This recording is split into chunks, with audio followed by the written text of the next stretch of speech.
chers amis, auditeurs et auditrices de la radio La Voix de l'Espérance, nous sommes heureux de vous accueillir en cet après-midi, donc de lundi.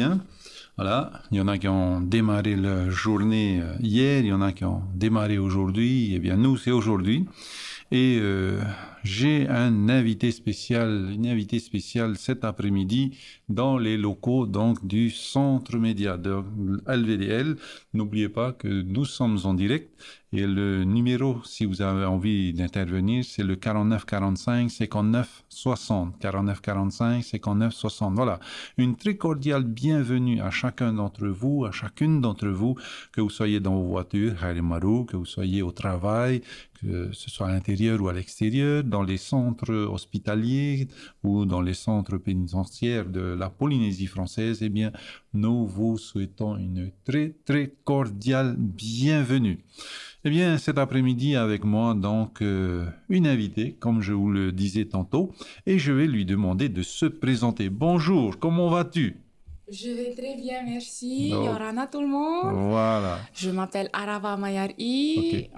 Oui? J'ai 30 ans, je suis de Réatea. Et je suis très heureuse d'être présente ici pour vous parler de mon livre, Tam Anfaora, Manger bien-être. Ok. Alors, voilà. Arava Mayari, donc, qui est parmi nous. Elle est venue nous voir il y a 2 semaines. Et voilà, donc, ça se concrétise. Nous sommes sur le plateau de la radio La Voix de l'Espérance. Voilà, 30 ans. Et avec un livre à la clé, donc combien d'entre nous pouvons se targuer de dire « Waouh, j'ai écrit un livre !» Ok. Alors, cet après-midi, tu es là, mais est-ce qu'on peut... Qui est Arava? Quel parcours Arava a eu pour pouvoir dire au monde des choses différemment au travers d'un livre? Donc, qui est Arava? Où est-ce qu'elle a grandi? Qu'est-ce qu'il a porté? Et voilà, est-ce que Arava est sorti de la Polynésie à un moment donné? Voilà, c'est plein de questions, hein? Voilà. Alors, je me définis comme étant un Tamarihaouti. Ok. Tamarihaouti des îles Solvang. Plutôt Harihauti Rutot, Eishire, Harihauti Rutot Natura. Faire des expériences avec les plantes. Et en fait, mon amour pour la nature a commencé comme ça. À l'école, j'étais à Maupiti, où j'étais une bonne élève. Donc, ce que j'apprenais des livres, en fait, je rentrais à la maison, on habitait sur un moto, et je faisais des expériences avec la nature. Et je me souviens de mes parents qui me criaient depuis la maison, « Arava, arrête tes expériences !» Et j'ai tenu quand même, j'ai continué à me plonger dans les lectures qui pourraient être bénéfiques à tous. Et petite, je me disais, j'aimerais bien construire ma vie en étant bénéfique à tout mon Fénois, en fait. D'accord. Et donc, du coup, j'ai longtemps cherché. J'ai eu mon bac, j'ai eu mon bac à Réatea, j'ai eu mon bac ES à Réatea. Je voulais devenir psychologue pour enfants. Malheureusement, ça ne s'est pas fait. Du coup, j'ai fait une classe prépa HEC au lycée Paul Gauguin. Ensuite, je suis partie travailler sur les bateaux de croisière. Oui. Ensuite, je suis retournée à l'école en licence de droit pendant 2 ans. Toujours dans l'optique de chercher ce que je voulais faire de ma vie. Et un jour, je remonte de Carrefour Punavia et je tombe sur la misère de notre peuple, les gens qui étaient au bord de la route. Et je me suis effondrée en larmes en remontant. Et j'ai demandé au Seigneur, j'avais 19 ans, « Seigneur, est-ce que tu peux m'utiliser pour que je puisse contribuer à ce que tout mon Fénois puisse se relever ?» À partir de là, en fait, j'ai beaucoup d'épreuves dans ma vie. J'ai eu une série de soucis énormes qui ont pris presque 10 ans. Mais à chaque instant, en fait, maintenant, avec le recul, je vois que Dieu travaillait ma foi. À chaque épreuve, chaque obstacle... de Carrefour Punavia. Chaque obstacle que je voyais, en fait, était était un prétexte pour pouvoir demander de l'aide au Seigneur. Et c'est ainsi que je continue à garder ma promesse que j'avais faite au Seigneur et où je me mettais dans les librairies, dans les bibliothèques. Je suis allée jusqu'en France et même en France où j'ai atterri dans une école d'art et de bijouterie donc. Je me suis quand même mis à chercher des connaissances qui pourraient être utiles à mon pays, tout en continuant à chercher l'Éternel. Et j'ai travaillé aussi en France. J'ai voyagé un peu dans différents pays tout autour de la France. Et je suis revenue. Mais quand je suis revenue, je suis tombée gravement malade. Et donc, un médecin avait dit à ma mère qu'il n'y avait aucun espoir pour moi, que je serais incapable de discuter plus de 3 secondes avec quelqu'un, que je ne pourrais plus jamais me tenir debout, que je ne pourrais plus jamais travailler, que je ne pourrais plus jamais être autonome. Et là, ça a été comme une baffe. Et je me suis dit, OK, ça c'est le programme humain pour moi. Maintenant, Père éternel, je te confie mon avenir, je te confie mon devenir et c'est toi qui vas me guider. Et ensuite, j'ai évoqué des versets bibliques en prière. Et je me suis retirée peu à peu du monde. Et je me suis préparée avec la Bible. Et j'ai continué à chercher des connaissances qui pouvaient m'aider, moi, à me relever. Ce qui fait qu'en 8 mois, j'ai passé le concours du Centre des métiers d'art que j'avais réussi. C'était quand ça? C'était en 2010-2011. J'ai passé le concours du Centre de métiers d'art où j'ai été reçue. J'avais travaillé pour pouvoir me payer moi-même mon billet d'avion. Une fois sur place, en fait, j'ai réussi le concours. J'ai trouvé peu de temps après, j'ai trouvé mon propre appartement. Comme j'étais payée, du coup, je ne dépendais de personne. Mon appartement se trouvait à 45 minutes à pied du centre de formation. Et tout le long, à chaque personne que je voyais, je leur disais, croyez en le Seigneur, parce que tous ces miracles-là, je les lui dois. Et je reconnais qu'il a été mon soutien tout le long. Et donc, au bout de quelques mois, en fait, je ne pouvais plus suivre cette formation parce qu'il y a eu des problèmes financiers de la part de l'institution. Donc, du coup, je suis retournée sur Ariatea, où je me suis retirée en montagne pour pouvoir me consacrer à l'écriture de ce livre. Attends. Oui. Là, il y a un parcours quand même atypique. Hein? Oui. Alors, nous sommes avant 2010. Nous avons fait. Tu as fait du droit, tu as fait de l'art. Oui. Et à côté de ça, en fait, à côté de mes études, on va dire classiques, je me suis intéressée dans la psychologie, voilà, c'était l'objectif premier, la psycho. C'était aussi pour pouvoir construire mon projet, de pouvoir avoir un maximum de connaissances pour pouvoir aider notre peuple en fait à se relever. Donc j'ai étudié la psychologie, le coaching, le comportement humain, les causes émotionnelles des maladies, pourquoi est-ce que les gens tombent malades, et voilà, toutes sortes de choses. La naturothérapie aussi. D'accord. Voilà. Avant d'aller... Donc ça c'était ta préparation alors, hein, ton parcours qui, bon, on le reconnaît, n'est pas... voilà, hein, c'est pas peut-être le parcours de commun des mortels. Et voilà, chapeau. Hein. Merci au Saint-Esprit parce que la Bible a été mon guide tout le long. Ça a été un parcours quand même assez chaotique où il y a eu beaucoup de souffrances. Et je remercie l'Éternel encore une fois parce qu'il était là tout le long du chemin. Et si je suis présente là, debout parmi vous, je dors bien, je mange bien, je suis autonome. Et c'est grâce à l'Éternel. Amen. Alors, tu nous dis donc après la France, tu reviens et tu vas te ressourcer sur ton île de Ariatea. Voilà. Et qu'est-ce que tu y fais pour te ressourcer? Comment tu vis là-bas à Ariatea? Eh bien, au début, j'étudiais la Bible à la maison. J'allais au fin fond de la vallée avec ma Bible, mon cahier, avec mon autre livre sur les plantes, le Paul Pétard, et j'allais au fond. Et plus je méditais, plus le temps passait. Et ma mère me disait, mais il faut aussi que tu participes à la vie de la maison. Et je lui disais, c'est tellement important de méditer, c'est tellement important d'acquérir les connaissances.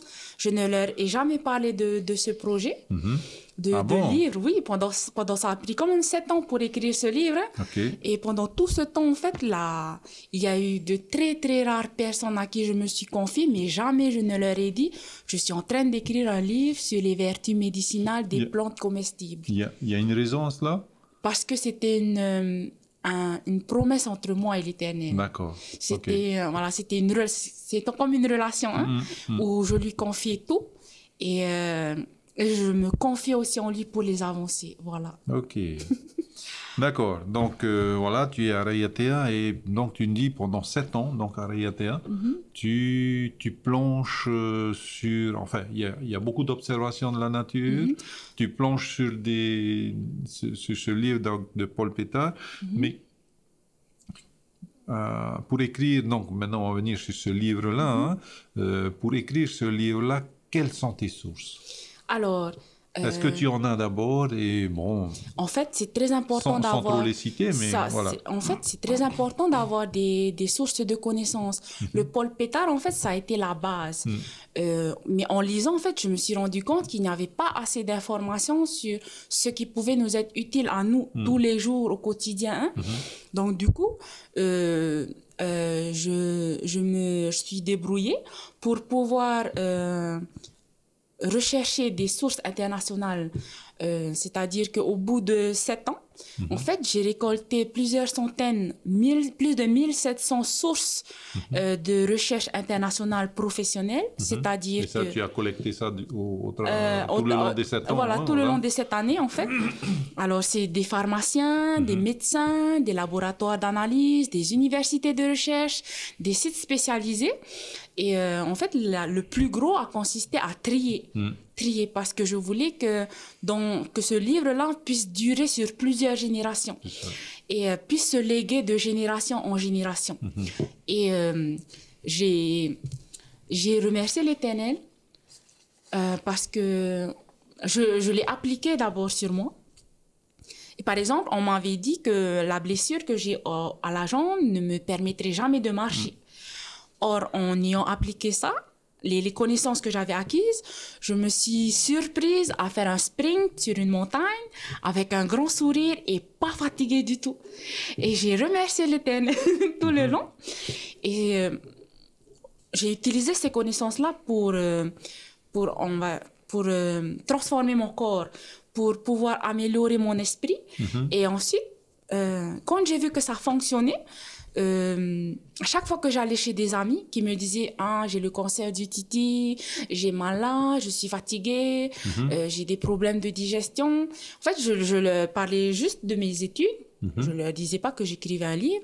Et je leur proposais de faire le repas pour les remercier de m'accueillir. Et ensuite, j'observais leur réaction. Et à chaque fois, c'est toujours la même réaction. Waouh, ça fait du bien. Et donc, moi, ça me réjouissait. C'est là ensuite que je laissais les listes des plantes qui pouvaient leur faire du bien. Et ensuite, je repartais en montagne où je pouvais disparaître pendant 3 semaines sans donner de nouvelles. Donc quand tu es en montagne, tu te nourrissais de quoi? Alors, je donnais des conseils à distance qui pouvaient me permettre de m'acheter quelques courses. D'accord. Mais je suis végétarienne depuis 2010, c'est-à-dire que je me nourris exclusivement de fruits, de légumes, de noix, de poissons, de matati. Et c'est ça la base, en fait. Donc, c'est ce que j'achetais, c'est ce que je mangeais. D'accord. C'est ce que je mangeais. Ok. Et, alors, oui, vas-y. Et par exemple... toutes ces connaissances m'ont permis de me sortir du chikungunya, de la grippe, de pouvoir aider des gens qui, par exemple, avaient une épaule qui s'était démise, ou un pied qui avait enflé, ou alors qui avait de la confusion mentale, qui ne savait plus vraiment où aller. Ok. entre autres. D'accord, très bien. Alors, on est en train de parler de ton livre depuis 5 minutes, mais tu peux nous dire le titre de ton livre? Alors, mon livre est en deux parties. Le titre de mon livre est en deux parties. Tam en Faura et Manger bien-être. Tam en Faura, Manger bien-être. Alors, explique-nous ce livre, ce titre-là. Pourquoi ce titre-là? Alors, quand j'ai vu pour la première fois, je me suis dit, est-ce qu'elle a fait une faute d'orthographe ou bien est-ce que c'est moi qui ai mal entendu? Voilà, explique-nous. Tam-a, fa-ora. Fa-ora, pardon. Oui, voilà. En fait, c'est Tam en Faura et non pas Tam en Faura. C'est un jeu de mots. En fait, fa, c'est objectif, Voilà. vie. Manger en ayant pour objectif la vie. En fait, ça vient du principe, d'un vieux principe médical qui a été émis par Hippocrate, père fondateur de la médecine en Europe, qui disait que ta nourriture soit ta médication. Voilà. Et donc, du coup, ce principe-là a été appliqué pendant plusieurs centaines d'années. Et quand je suis tombée sur ça, je me suis dit, mais oui, la création de Dieu a été faite avant notre arrivée, donc c'est forcément qu'il y a une raison. Et quand je me suis mis à étudier les différentes sources dont je parlais à l'instant, j'étais émerveillée parce que telle plante avait des effets antivirus, telle plante avait des effets calmants nerveux, telle plante pouvait équilibrer les hormones, telle plante pouvait calmer la fatigue et calmer la nervosité. Et c'est quelque chose de fantastique, de merveilleux. Voilà. Bien, bien, bien. Donc voilà, tam-a, fa, Fa, ora. ora. Hein, voilà, c'est pas fa-ora, c'est pas pour guérir ou bien Voilà. qui guérit, Voilà. mais dans l'objectif de donner la vie. Voilà, c'est ça. Voilà, très bien, très bien. Donc en tous les cas, c'est bien trouvé comme titre en tous les cas. Hein. Alors, pour venir à cette écriture donc de ce livre-là, comment un jour donc tu décides d'écrire ce livre-là, mais entre la décision, prendre une décision de changer de vie, de prendre une décision de faire quelque chose, c'est une chose, mais de le faire, c'est autre chose. Hein. Voilà.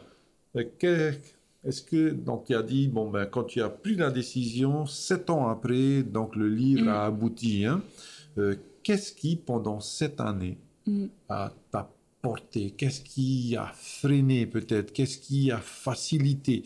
Qu'est-ce que, voilà, pendant ces 7 années-là, voilà, un livre, ça se fait pas comme ça du jour au lendemain. Hein, donc, qu'est-ce qui t'a fait que tu as tenu? Parce que tu cassais peut-être la figure, ou bien, hein, voilà, il y a eu des difficultés. Voilà. Est-ce que tu peux nous évoquer peut-être quelques difficultés et qu'est-ce qui a fait que tu as continué? Voilà. Alors, voici mon guide. D'accord. Celle qui a été pour moi mon guide, mon conseiller, la parole de Dieu, la Bible. Oui. Et parce que à partir du moment où j'avais demandé à l'Éternel de se servir de moi pour contribuer à ce que mon pays se relève, ma vie a été un chaos. C'est-à-dire que chaque instant était un instant de tourment. Et j'ai prié l'Éternel un jour que plus les choses s'acharneraient sur moi, plus je voudrais me tenir à la parole. Et les choses ont empiré pendant 5 ans. Mais pendant les 5 années de ténèbres, j'avais la Bible et j'appliquais les versets. C'est-à-dire que quand j'ai lu « Acquiert la sagesse, acquiert l'intelligence » ou « Le manque de connaissance n'est bon pour personne » ou « Confie en l'Éternel et c'est lui qui agira ».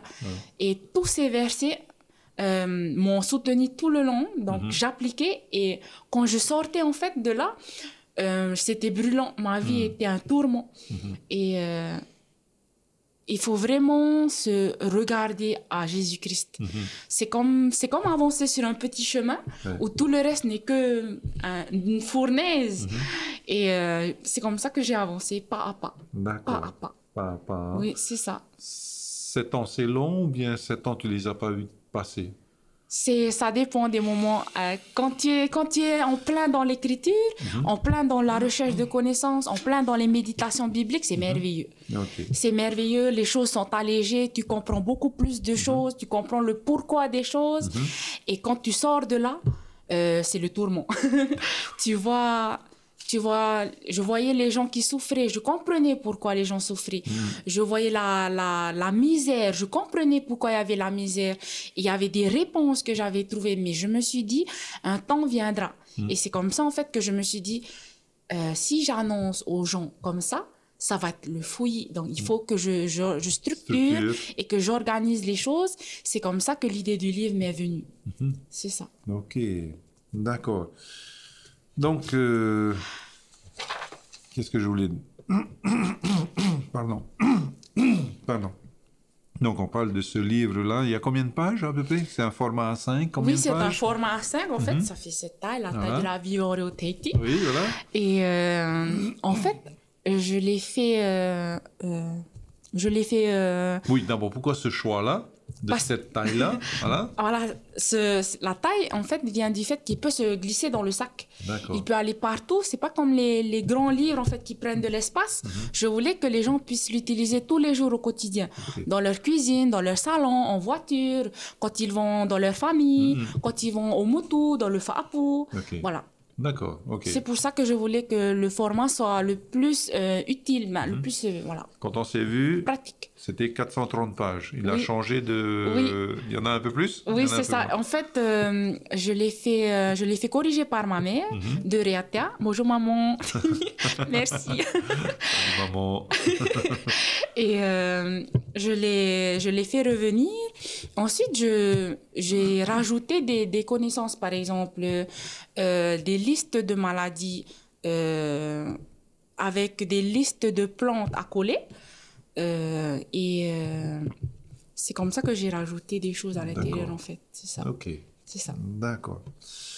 Alors, lorsqu'on écrit un livre ici en Polynésie française, il y a un réseau d'éditeurs, il y a un réseau d'auteurs. Et est-ce que tu as utilisé ce même réseau d'auteurs, d'éditeurs pour pouvoir peut-être te faciliter la tâche? Je ne sais pas.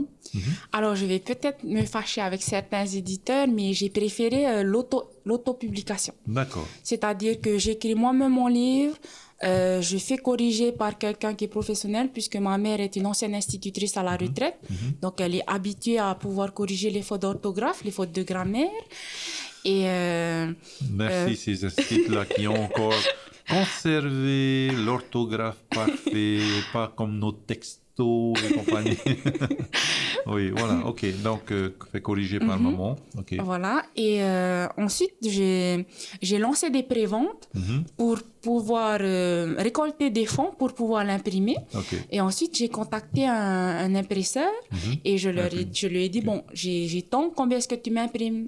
Il m'a envoyé un devis en me disant, je t'imprime tant. J'ai fait, ok, on fait comme ça. C'est bon, ça marche. Voilà. Le souci des parcours classiques en édition, c'est que premièrement, les éditeurs te prennent 90% de ton travail.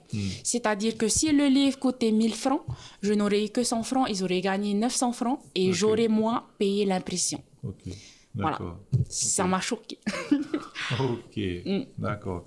Donc c'est pour ça que tu as choisi de... C'est ça. Voilà, ok, d'accord. C'est ça. C'est un choix et qui peut être risqué ou pas. Voilà. Ça va, parce que en fait, je mets en pratique les connaissances qui sont à l'intérieur depuis le début de la préparation de ce livre, en fait. C'est comme ça que sur mon chemin, en fait, j'ai aidé telle personne pour tel cancer, telle personne pour fatigue, constipation, etc., etc. Et dernièrement, j'ai coaché quelqu'un qui habite à Hong Kong, c'est à Tahiti, qui était tellement content des résultats sur ses douleurs et tellement content des résultats sur la perte de poids qu'il a eu. C'est-à-dire qu'en 11 jours, ses douleurs sont passées de 9 sur 10 à 3 sur 10. Il m'a dit avoir perdu 5 kilos en mangeant beaucoup, ce que je lui avais conseillé. Et je l'ai eu au téléphone avant-hier. Il était heureux. Là, maintenant, il y a 15 kilos de perte. Et de perte de poids. Hein. Ok. Et il est parti en voyage à l'international. Voilà. Donc, il peut se déplacer. Oui, il peut se déplacer, il peut discuter avec les gens. Il a dit, maintenant, mes douleurs ont presque toutes disparu. Et il m'a dit, je fais que de parler de ça tout autour de moi. D'accord. Voilà. Donc, c'est un candidat sérieux pour ton livre. Oui, et j'ai publié son témoignage sur ma page Facebook. D'accord. Tam en Faura, manger bien-être. C'est le titre de ma page. D'accord, ok. Donc, amis, hein, allez sur cette page-là et vous verrez plein de choses. J'en suis certain. Alors, donc, tu préconises donc ce retour aux sources de nos mets, en tous les cas, sur nos tables. Donc, on va enlever un petit peu le gras. En fait, le gras est pas forcément, comment dire, nuisible pour la santé. Par exemple, il en l'huile. faut un petit peu. C'est ça, mais c'est la qualité du gras qui est importante. Par exemple, le gras du poisson est un bon gras.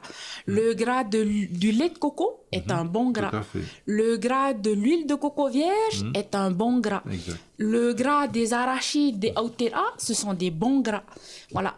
Les mauvais gras, en fait, ce sont les gras industriels, comme ce qui se vend couramment partout, en fait. C'est ça. C'est facile à faire, facile à mettre en place, facile à cuisiner, mais bon, voilà. Hein. C'est ça. Il faut payer pour sa santé. Exact.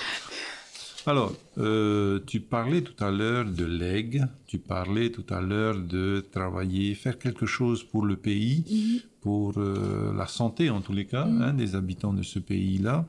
Alors première question, est-ce qu'il y a un deuxième livre en cours ou bien et la deuxième question, est-ce que ce livre-là sera traduit en Reo Tahiti? Alors, je ne dis pas Reo Ma'ahui, hein, il y a plusieurs langues polynésiennes. C'est vraiment Reo Tahiti, je pense que c'est la plus répandue. Voilà. Oui, alors, deux questions. Hein. Oui. Est-ce qu'il y a un deuxième livre? Et la deuxième question, est-ce que ce livre sera traduit un jour? D'accord, je vais répondre d'abord à la traduction. Hein. Ok, d'accord. Alors, j'ai l'intention de faire traduire ce livre Naruto Totatorio par un professionnel. C'est un ami qui est mon ancien professeur de thaïsien quand j'étais au collège. Et avec qui j'ai prévu de travailler. Oui, il est d'accord. Il est content même d'un tel projet. Et j'ai hâte de pouvoir travailler avec lui. Et connaissant en fait le portefeuille de notre peuple, en fait, j'ai prévu aussi de baisser le prix en Reo Tahiti. Ah, mais ça alors bien, c'est bien ça, oui. Mais pas en langue française. Non, le prix restera le même. Ok. Parce que, en fait, mon objectif premier, c'est d'abord de toucher les Tata Tahiti. C'est pour ça que le prix en Reo Tahiti sera beaucoup moins cher qu'en français. Okay. Ce ne sera pas une énorme différence, mais il y aura quand même une différence entre les deux. D'accord. Voilà. Après, concernant parce que ce livre-là, Tam en Faura, manger bien-être, c'est le premier pas d'une série de réponses.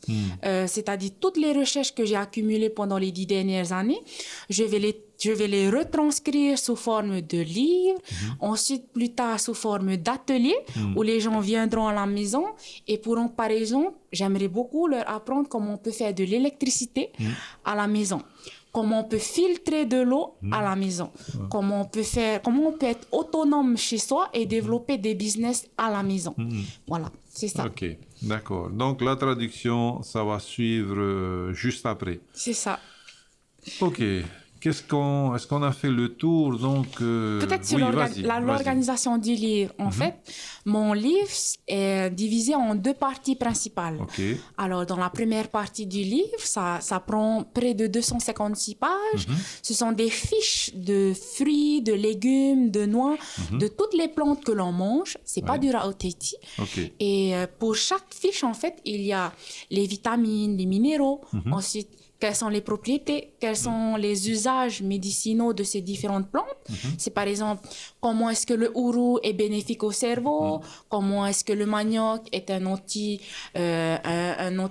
anti-diabète, comment est-ce que la pomme est bon pour, comme antibiotique, comment est-ce que l'ananas peut faire mincir. Et c'est 256 pages de couleurs où il y a des images. Et dans la deuxième partie, en fait, c'est une série de listes de maladies auxquelles j'ai collé des listes de plantes tirées des sources professionnelles qui ont servi à pouvoir résoudre ces maladies. Ok. Donc voilà, hein, en deux parties bien distinctes. Donc, c'est ça. Voilà, ok. Et en fait, il y a deux parties secondaires, c'est-à-dire en introduction, j'ai mis quelles sont les vertus des vitamines, des minéraux, et quelles sont les différentes techniques de phytothérapie, c'est-à-dire comment est-ce qu'on peut utiliser les plantes de différentes manières. Soit en les séchant, soit en faisant des sirops, soit en faisant des tinctures, différentes choses qu'on peut refaire à la maison. Et en dernière partie, en fait, c'est le lexique, c'est-à-dire il y a des mots qui sont compliqués à l'intérieur de mon livre que j'ai définis. J'ai été chercher les définitions classiques, hein. Je ne suis pas sortie de... Et en dernière partie, c'est la bibliographie. C'est-à-dire toutes les sources d'où j'ai tiré ces connaissances dans mon livre. Voilà. D'accord. Ok, donc chers amis, voilà donc Arawa qui s'est mise à écrire. Comment on pourrait... alors, on sait que le peuple polynésien, je ne vais pas dire n'aime pas lire, hein, moi je n'aime pas lire. Voilà, donc écrire encore moins, donc il faut écrire des notes pour ne pas les oublier. Mais qu'est-ce que tu pourrais dire à un enfant polynésien, un adulte polynésien, pour l'encourager peut-être à écrire? Parce qu'il y a tellement d'histoires dans les familles qui vont s'oublier, par exemple. Comment pousser les familles, comment pousser les personnes à écrire? Est-ce que tu as quelque chose à leur dire peut-être pour les encourager? Ok. Avant de donner les conseils qui vont être le plus rapides, hein, pour pouvoir vous constituer un bloc de mémoire, j'appelle ça comme ça, j'ai fait le test sur mon livre, hein, où j'ai passé mon livre qui est en version numérique à plusieurs types de personnes, des jeunes qui n'aiment pas lire, qui n'aiment pas l'école, et 15 minutes après, ils sont toujours dessus. Ils lisent toujours. Des femmes au foyer aussi, pareil, toujours dessus au bout de 15 minutes. Des Atap-Ari, c'est pareil, ils me posent des questions sur le terme et qu'il faut traduire en tahitien. En fait, c'est pas tellement une question de lire, c'est une question de lire quoi. Parce que quand c'est utile à nos vies, on est intéressé. Quand ça peut nous aider, on est intéressé. Si ce sont des choses d'un pays lointain, d'une époque lointaine, de choses lointaines qui ne nous servent pas dans notre vie, je comprends qu'on puisse s'ennuyer.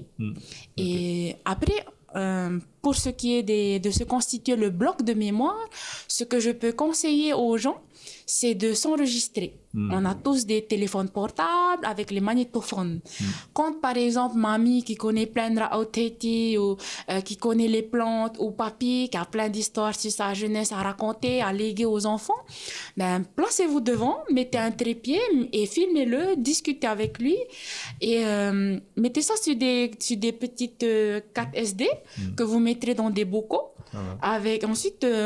collectionnez des bocaux et après essayez de vous avoir un ordinateur, d'avoir un ordinateur, de copier sur l'ordinateur, et il existe des logiciels de traitement vocal en fait, hein, où avec la voix en fait, la voix est retranscrite en texte. Donc, du coup, ça peut faciliter les choses. Après, le seul travail qu'il y aura à faire ensuite, c'est de venir, par exemple, corriger les fautes d'orthographe ou faire en sorte que le texte soit beau à voir. Voilà. C'est le chemin le plus facile. Hein? C'est le chemin le plus facile avec la technique. Non, pas du tout. C'était pas comme ça. Aujourd'hui, tu ferais différemment. Aujourd'hui, je ferai un peu plus comme ça. Mais je suis contente quand même de la manière dont le Seigneur, parce que c'est quand même le Seigneur qui m'a amené à ces sources, pour pouvoir le faire. Voilà, c'est ça. Merci. Alors, je pense qu'on a fait le tour. Hein? Voilà. Alors, il y a deux endroits où vous pouvez appeler. Alors, nous n'annoncerons pas le prix, hein, sur les antennes, sur notre antenne. En tous les cas, c'est Tama Faura. Donc, vous pouvez donc aller voir le site visiter le site la page Facebook et voilà, demander m'envoyer un MP, voilà, dire voilà, je suis intéressé, et voilà, hein, donc n'hésitez pas, donc le site Facebook, en tous les cas, la page Facebook, c'est Tama Fa Ora. Voilà. Manger bien-être. C'est ça. Et en fait, je publie chaque étape. Par exemple, j'ai publié quand est-ce que j'allais imprimer le livre. Je lance les impressions le 24 février. Les prix de prévente sont toujours valables. Une fois qu'ils seront imprimés, en fait, ce seront les prix normaux qui s'appliqueront. D'accord. Donc, le livre, je peux l'expédier à travers toute la Polynésie, voire même le monde entier. Tout dépendra de la commande de la personne, en fait. Tout à voilà, fait. Ok. Donc, il y a un numéro de téléphone pour les plus courageux, peut-être, pour te contacter, pour une prévente, pour... oui, c'est ça. Alors, pour bénéficier des prix de la prévente, vous avez jusqu'au 23 février à 20h. N'hésitez pas à me contacter par MP, soit sur mon Facebook personnel, Arava Mayari. Ou alors sur la page Facebook de mon livre, Tam en Faura, en MP. Et ensuite, on pourra faire valider la commande. Ou alors me téléphoner au 89 68 68 79. Voilà. Ok. Eh bien, chers amis, hein, ceux qui sont intéressés par ce livre, surtout qu'elle disait tout à l'heure, c'est un legs qu'elle veut faire donc, aux familles. Donc... vous avez ces trois sources, donc son mur perso, donc Arava Mayari sur Facebook. Le deuxième, c'est Tama Fa Ora, donc manger bien-être. Et le troisième, donc c'est le 89 68 68 79. Bien voilà, chers amis, il y a le mot de la fin. Oui. Alors, j'aimerais bien, avec ce livre-là, c'est un rêve, hein, que dans quelques années, en fait, ça entre dans les habitudes normales. Ou par exemple, papy qui a Alzheimer, ben on va manger un poisson cru qui va l'aider lui pour son Alzheimer, pour son arthrite, pour sa fatigue, pour ses os. Et si par exemple le tauriaria, il a besoin d'aller faire du sport, ben on va lui faire du poisson avec une petite salade à côté pour ses muscles, pour sa résistance. Celui qui va à l'école, par exemple, lui faire, je sais pas, une petite salade, un jus pour pouvoir augmenter sa faculté de mémorisation, pour qu'il soit plus concentré. Voilà, en fait, c'est ça, en fait. Voilà. C'est ça l'objectif de ce livre. C'est ça, c'est de pouvoir être utile à tous dans la plupart des cas, en fait. La plupart des situations qu'on vit, c'est ça. Voilà. Bien, merci beaucoup Arava de ta visite donc sur le plateau. Merci à vous auditeurs, auditrices, vous qui nous avez suivis sur Facebook et sur YouTube. Et nous vous disons à une très prochaine rencontre avec d'autres invités pour d'autres éditions spéciales. Merci beaucoup. Allez, au revoir. Au revoir. Merci Elvidel.